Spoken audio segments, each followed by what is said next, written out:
Hi வணக்கம் நண்பர்களே. இன்று வாழை திரைப்படத்துடைய ரிவ்யூ பார்க்க போகிறோம். கலையரசன், நிகிலா விமல், ஜானகி, ராகுல், நிவேதிதா ஐயப்பன் இவர்களாம் நடித்து இந்த படம் அருமையான ஒரு திரைப்பட காவியமாக படைத்திருக்கிறார். அதாவது எளிமையான மக்களுடைய வாழ்க்கையை வலிமையாக சொல்லக்கூடிய இயக்குநர்களில் மாரி செல்வராஜ் ஒருவர். இந்த காய்ச்சல் நம்ம ஊரில் மட்டும்தான் இருக்கா இல்லை? அவர் இயக்கியிருக்கும் இந்த வாழை திரைப்படம் தென்னக மக்களுக்கானது என்றே சொல்ல வேண்டும். ஏனென்றால் தென்னக மக்கள் தான் இந்த வாழையை அதிகமாக கொண்டாடுவார்கள். வாழை என்பது ஒரு உணவுப் பொருள்.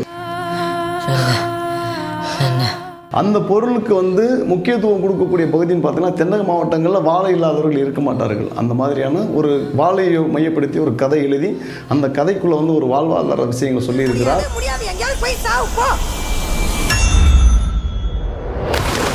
ஒரு உண்மை சம்பவத்தின் அடிப்படையில் மாரி செல்வராஜ் இயக்குனர் எழுதி இயக்கியிருக்கும் படம் வாழை. சந்தோஷ் நாராயணன் இசையமைப்பில், தேனி ஈஸ்வர் ஒளிப்பதிவில், பிரெட் ஜெயண்ட் வெளியீட்டில் வந்திருக்கிறது இந்த வாழை திரைப்படம். கலையரசன், நிகிலா விமல், JSK சதீஷ்குமார், ஜானகி, மாஸ்டர் ராகுல், நிவேதிதா ஐயப்பன் இவரெல்லாம் நடித்து சிறப்பாக வந்திருக்கு இந்த படம். வாழை தென்னக மக்களுக்கான ஒரு விளைபொருள்களில் வாழை ஒரு முக்கியத்துவமான இடம் பெறும். எங்களுடைய வயலில் வாழையை விளைவிச்சிருந்தோம். 1990களில் எங்களுடைய வயல் பார்த்தீங்கன்னா ஒரு கண்மா கரையோரமாக இருக்கக்கூடிய ஒரு வயல்வெளி பகுதி. அதுல கம்மாயை நிறையும் பொழுது எங்க வயலுக்கு தண்ணீர் ஆட்டோமேட்டிக்கா நிரம்பிடும். அப்ப அந்த வாழைக்கு முக்கால் அளவு பாத்தீங்கன்னா கம்மாயோட தண்ணீர் நிரம்பி அந்த வாழையுடைய தாறு எல்லாம் மூழ்கிடுச்சு. அப்ப எங்க அப்பா வாழையை வெட்டணும் இல்லாட்டி அழுகி போயிடும் அப்படின்னு சொல்லிட்டு நாங்க தண்ணியில மிதந்துட்டு போய் அந்த வாழைத்தாறுகளை வெட்டி என்னுடைய 2 தோள்களையும் நான் சுமந்து நாங்க மேலே ஏற்றி கம்மாக்கரை கொண்டு வந்துட்டு அதுக்கப்புறம் அங்கிருந்து மாட்டு வண்டியில இருந்து நாங்க மதுரைக்கு அனுப்பணும். எங்களுடைய மதுரை மாவட்டத்தில் என்னுடைய வாழ்க்கையில இந்த சம்பவம் நடந்துச்சு. இந்த படம் பார்க்கும்போது அப்படியே உரிச்சு வச்சிருக்கிறார் தான் சொல்லுவாங்க. இந்த படத்துடைய கதை வடிவம் மொத்த கரு என்ன அப்படின்றால் வாழை நம்பி வாழக்கூடிய மக்களுக்கான ஒரு வாழ்வாதாரத்தை இந்த படம் எடுத்து இயம்புகிறது. இங்க தென்னக மக்களுக்கு பார்த்தீங்கன்னா வாழ்வாதாரமா திகழக்கூடிய நெல் மாதிரி வாழை உணவுப் பொருட்கள்ல பயிரிடுவார்கள். இந்த வாழை விளைவிக்கிறவங்களுடைய வாழ்க்கையில நடக்கக்கூடிய விஷயமாக இல்லாமல் அந்த வாழையை நம்பி இருக்கக்கூடிய ஒரு மக்களுக்கான, ஒரு எளிய மக்களுக்கான வாழ்வாதாரத்தை சொல்ல வருகிறது இந்த வாழை திரைப்படம். இந்த படத்துல நிகிலா விமல் ஒரு ஆசிரியராக வருகிறார்.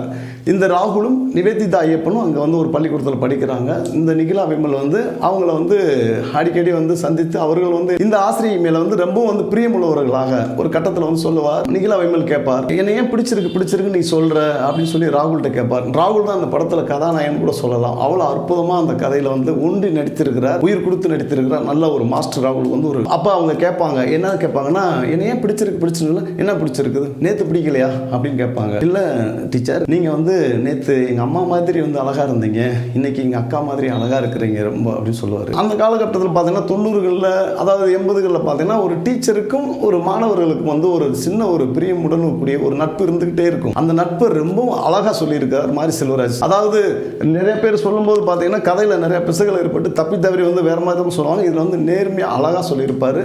மாணவர்களுக்கும் ஒரு ஆசிரியர்களுக்குமான ஒரு நட்பு உணர்வு அழகா வெளிப்படுத்தியிருப்பாங்க. இந்த படத்துல அவங்களே பார்த்துட்டு இந்த பையன் செயல்படுறது ஃபர்ஸ்ட் மார்க் வாங்கக்கூடிய ஒரு பையன் ராகுல். அவன் இந்த டீச்சர் மேல அவ்வளவு அன்பு வச்சிருப்பான். அன்பு வச்சுட்டு அந்த டீச்சரை நினைச்சிட்டு இருப்பான். ராகுலின் குடும்பம் ரொம்ப ஏழ்மையான குடும்பம். அம்மா ஜானகி அம்மா ரொம்ப கஷ்டப்பட்டு ஒரு புரோக்கர்கிட்ட அட்வான்ஸ் பணமா வாங்கிடுறாங்க கடனுக்காக கொடுக்கறதுக்காக. அந்த கடன் வாங்கின பணத்துக்காக இவங்க என்ன பண்றாங்கன்னா தன்னுடைய மகள் திவ்யா துரைசாமி இவரையும் ராகுலி சேர்த்து அந்த வாழைத்தாரை தூக்குற வேலைக்காக அனுப்புறாங்க. அவங்க ஒரு லாரி அமைத்தி வாரத்துல 2 நாள் ஹார்ன் அடிச்சு இந்த மக்கள்லாம் கூட்டிட்டு போயிட்டு வாழைத்தார் அதாவது மாட்டு வண்டியும் டிராக்டரும் உள்ள போகாத இடங்களுக்கெல்லாம் தென்னக மக்கள் என்ன பண்ணுவாங்கன்னா ஆள்களை வச்சு அங்க போய் வாழைத்தாரை வெட்டிட்டு ஒரு லாரியை வச்சோ அல்லது மாட்டு வண்டியை வச்சோ ஒரு டிராக்டர் வச்சு ஏற்றுவாங்க. இந்த படத்துல ஒரு லாரியில கொண்டு போய் ஆட்கள்லாம் இறக்கி அங்க இருந்து ரொம்ப தூரம், அதாவது 1 மைல் 2 மைல் தூரத்துக்கு உள்ள போயிட்டு வாழைத்தாரை வெட்டுவாங்க. அங்க இருந்து அப்படி பொடிநடையா நடந்து தூக்கிட்டு வருவாங்க. ரொம்ப சிரமமானது. அப்ப அதை தூக்கிட்டு அந்த லாரியில ஏத்தி ஒவ்வொரு முறையும் இவங்க அனுப்பிட்டு மறுபடியும் அந்த லாரியோடைய ஏத்தினதுக்கு அப்புறம் டாப்ல இவங்க எல்லாமே டிராவல் பண்ணி இவங்க வீட்டுக்கு வரணும். இப்ப இந்த ராகுல் பள்ளிக்கூடம் போறதை விட இந்த தாறு சுமந்து நாட்கள் நினைச்சு ரொம்ப வருத்தப்பட்டு ஓடி ஒளிவாரு. அவங்க அம்மா ஒரு முறை ரொம்ப நிர்பந்தப்படுத்தி போவாங்க. அன்னைக்குன்னு பாத்தீங்கன்னா ஒரு ஆக்சிடென்ட் ஆயிடும். அந்த ஆக்சிடென்ட்ல பேர் இறந்துருவாங்க. அப்போ ராகுலுடைய அக்கா இறந்துருவா. ரொம்ப இதாயிடும். கலையரசன், ராகுலுடைய அக்கா இவங்க எல்லாம் இறந்து போயிடுவாங்க. அவர் ரொம்ப உருக்கமா எடுத்திருப்பாங்க. அந்த காட்சி அமைப்பெல்லாம் பாத்தீங்கன்னா தேனி ஈஸ்வர் அவ்வளவு அற்புதமா எடுத்திருப்பாரு. கடைசியில என்ன ஆகும் அப்படின்னா இந்த ராகுல் தன்னுடைய வைராக்கியத்தினால ஜெயிக்கணும் அப்படின்ற ஒரு இதுவாக வந்து நினைச்சிட்டு அவரோட வந்து கதை முடியுது. அந்த ராகுல் தான் இன்னைக்கு வந்து நம்ம பார்க்கக்கூடிய மாரி செல்வராஜ்ன்ற மாதிரி கதையை முடிச்சிருப்பாரு. உண்மை சம்பவம், அதாவது 1990களில் நடந்த ஒரு உண்மை சம்பவம், ஸ்ரீவைகுண்டம் பகுதி, அதாவது தூத்துக்குடியில் இருக்குது ஸ்ரீவைகுண்டம், அந்த பகுதியில் வந்து நிஜமாவே நடந்துச்சு அப்படின்னு சொல்றாரு. அந்த கதையை தான் நான் வந்து என்னுடைய வாழ்க்கை கதையை வந்து சொல்ல வந்தேன். இன்னொன்று, மாரி செல்வராஜ் சார் யோசிச்சிருந்தா முதல் கதை இதுதான். அவர் பரியேறும் பெருமாளுக்கு முன்னாடி யோசிச்சு இந்த கதையை தான் எடுக்க இருந்திருக்கிறாரு. காலச்சூழலால் எடுக்க முடியல. அவருடைய லைஃப்லி படம் அப்படின்னு கூட சொல்லலாம். இந்த படம் ரொம்ப அற்புதமாக இருக்குங்க, கண்டிப்பாக பாருங்க. தேங்க்யூ. அடுத்த ஒரு நல்ல படத்தில் சந்திப்போம். வணக்கம்.